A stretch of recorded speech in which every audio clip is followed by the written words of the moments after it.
ओम श्री गणेशाय नमः। ओम नमः शिवाय। जय भवानी।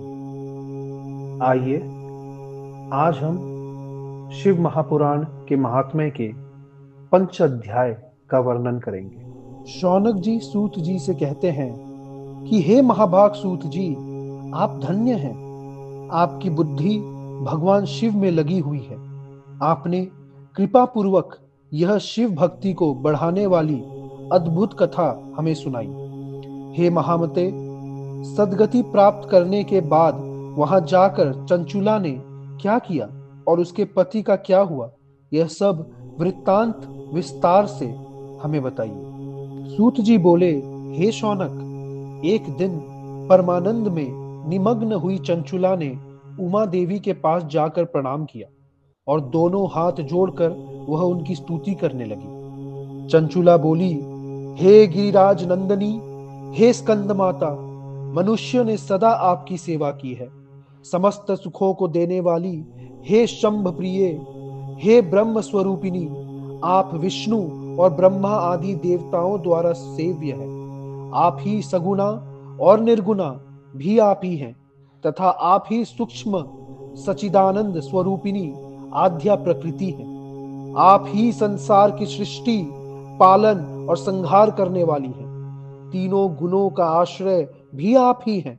ब्रह्मा, विष्णु और महेश्वर, इन तीनों देवताओं का आवास स्थान तथा उनकी उत्तम प्रतिष्ठा करने वाली पराशक्ति आप ही हैं। सूत जी बोले, हे शौनक, जिसे सदगति प्राप्त हो चुकी थी, वह चंचुला इस प्रकार महेश्वर पत्नी उमा की स्तुति करके सिर झुकाए चुप हो गई। उसके नेत्रों में प्रेम के आंसू उमड़ आए थे। तब करुणा से भरी हुई शंकर प्रिया भक्त वत्सला पार्वती देवी चंचुला को संबोधित करके बड़े प्रेम से इस प्रकार कहने लगी, हे सखी चंचुले, हे सुंदरी, मैं तुम्हारी की हुई इस स्तुति से बहुत प्रसन्न हूं। बोलो, क्या वर मांगती हो? तुम्हारे लिए मुझे कुछ भी अदेय नहीं है। सूत जी बोले, पार्वती के इस प्रकार कहने पर चंचुला उन्हें प्रणाम करके दोनों हाथ जोड़कर नतमस्तक हो प्रेम पूर्वक पूछने लगी, हे निष्पाप गिरिजा कुमारी, मेरे पति बिंदुक इस समय कहाँ हैं?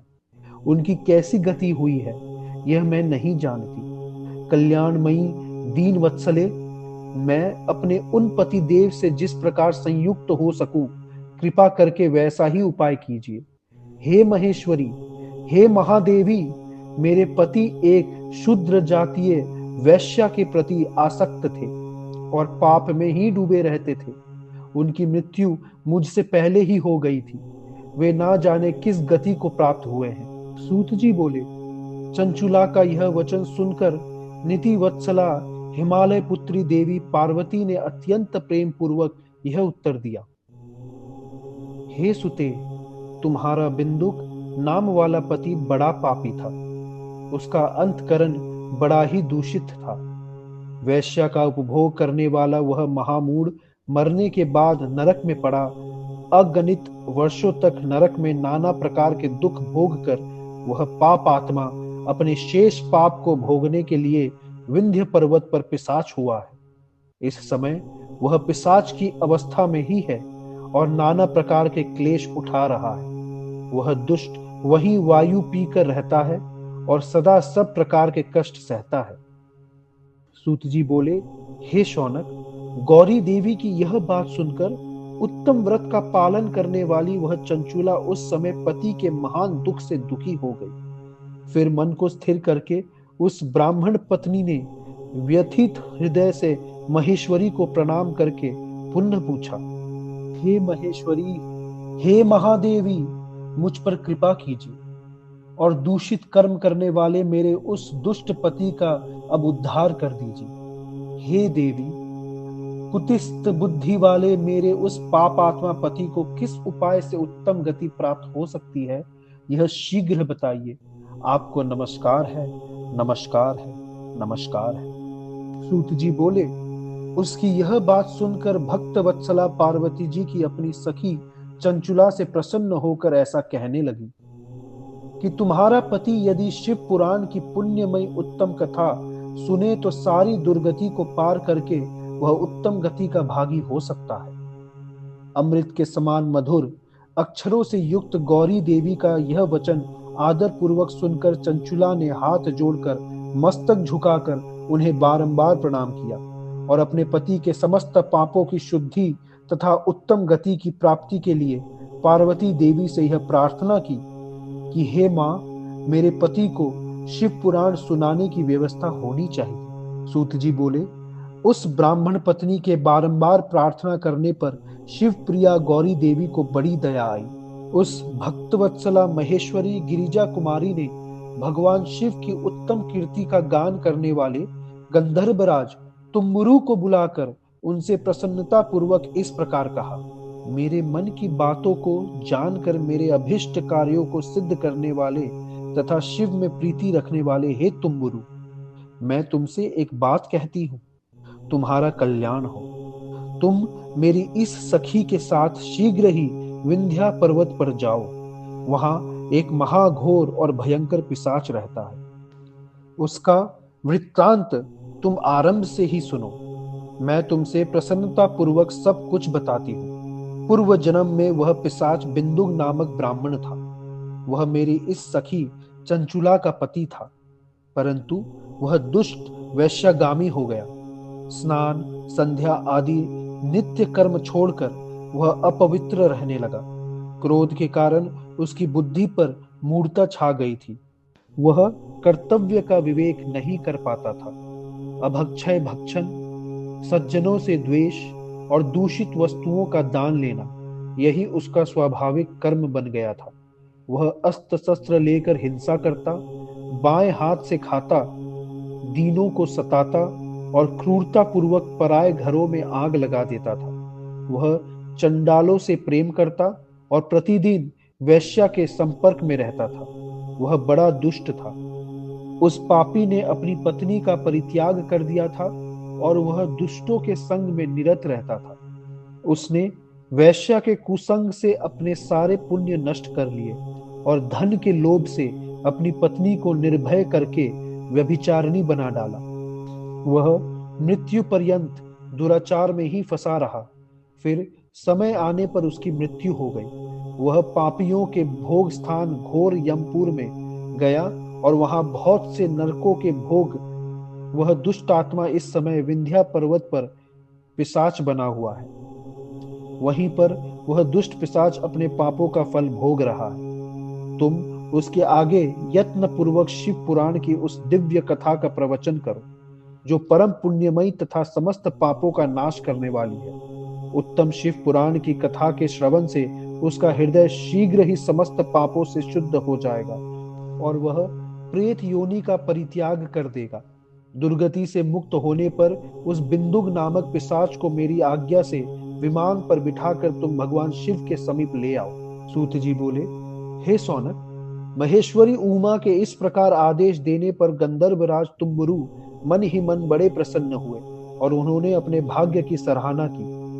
तत्पश्चात उस पिशाच की सती साध्वी पत्नी चंचुला के साथ विमान पर बैठकर नारद के प्रिय मित्र तुम्बुरु वेग पूर्वक विंध्याचल पर्वत गए, जहां वहां पिशाच रहता था। वहां उन्होंने उस पिशाच को देखा। उसका शरीर विशाल था और उसकी ठोडी बहुत बड़ी थी। वह कभी हंसता, कभी रोता और कभी उछलता था। उसकी आकृति बड़ी विकराल थी। भगवान शिव की उत्तम कीर्ति का गान करने वाले महाबली तुम्बुरु ने उस अत्यंत भयंकर पिशाच को बलपूर्वक पाशों द्वारा बांध लिया। तदंतर तुम्बुरु ने शिव पुराण की कथा बांचने का निश्चय करके महोत्सव युक्त स्थान और मंडप आदि की रचना की। इतने में ही संपूर्ण लोकों में बड़े वेग से यह प्रचार हो गया कि देवी पार्वती की आज्ञा से एक पिशाच का उद्धार करने के उद्देश्य से शिव पुराण की उत्तम कथा सुनाने के लिए तुम्बुरु विंध्य पर्वत पर गए। तब तो उस कथा को सुनने के लोभ से बहुत से देवता और ऋषि शीघ्र ही वहां जा पहुंचे। आदर पूर्वक शिव पुराण सुनने के लिए आए हुए लोगों का उस पर्वत पर बड़ा अद्भुत और कल्याणकारी समाज जुट गया। तत्पश्चात तुम्बुरु ने उस पिशाच को पांसों से बांधकर आसन पर बिठाया और हाथ में वीणा लेकर गौरीपति की कथा का गान आरंभ कर दिया। महात्मा सहित पहली अर्थात प्रथम संहिता से लेकर 7वीं संहिता तक शिव पुराण की कथा का उन्होंने स्पष्ट वर्णन किया। 7 संहिता वाले शिव पुराण का आदर पूर्वक श्रवण करके वे सभी श्रोता पूर्णतः कृतार्थ हो गए। उस परम पुण्यमय शिव पुराण को सुनकर उस पिशाच ने अपने सारे पापों को धोकर उस पैशाचिक शरीर को त्याग दिया। शीघ्र उसका रूप दिव्य हो गया, अंग कांति गौरव वर्ण की हो गई। शरीर पर श्वेत वस्त्र तथा सब प्रकार के पुरुषोचित आभूषण उसके अंगों को अद्भुत करने लगे। वह त्रिनेत्रधारी चंद्रशेखर रूप हो गया। इस प्रकार दिव्य ध्येयधारी होकर श्रीमान बिंदुक अपनी भार्य चंचुला के साथ स्वयं भी पार्वती पति भगवान शिव के दिव्य चरित्र का गुणगान करने लगा। उसकी स्त्री को इस प्रकार दिव्य रूप से सुशोभित देखकर वे सभी देवता और ऋषि बड़े विस्मित हो गए। उनका चित्त परमानंद से परिपूर्ण हो गया। भगवान महेश्वर का यह अद्भुत चरित्र सुनकर वे सभी श्रोता परम कृतार्थ हुए। प्रेम पूर्वक श्री शिव का यशोगान करते हुए अपने अपने धाम को चले गए। दिव्य रूपधारी श्रीमान बिंदुक भी सुंदर विमान पर अपनी प्रियतमे के साथ बैठकर सुखपूर्वक आकाश में स्थित परम शोभा पाने लगा। तदंतर महेश्वर के सुंदर एवं मनोहर गुणों का गान करता हुआ वह अपनी प्रियतमा तथा तुम्बरू के साथ शीघ्र ही शिव धाम में जा पहुंचा। वहां भगवान महेश्वर तथा पार्वती देवी ने प्रसन्नता पूर्वक बिंदुक का बड़ा सत्कार किया और उसे अपना गण बना लिया। उसकी पत्नी चंचूला पार्वती जी की सखी हो गई। उस धनीभूत ज्योति स्वरूप परमानंद में सनातन धाम में अविचल निवास पाकर वे दोनों दंपति परम सुखी हो गए। यह उत्तम इतिहास मैंने आपको सुनाया, जो पापों का नाश करने वाला, उमा महेश्वर को आनंद देने वाला, अत्यंत पवित्र तथा उनमें भक्ति बढ़ाने वाला है। जो इसे भक्ति पूर्वक सुनता है अथवा एकाग्रचित्त होकर इसका पाठ करता है, वह अनेक सांसारिक सुखों को भोग कर अंत में मुक्ति प्राप्त करता है। हर हर महादेव, हर हर महादेव, हर हर महादेव।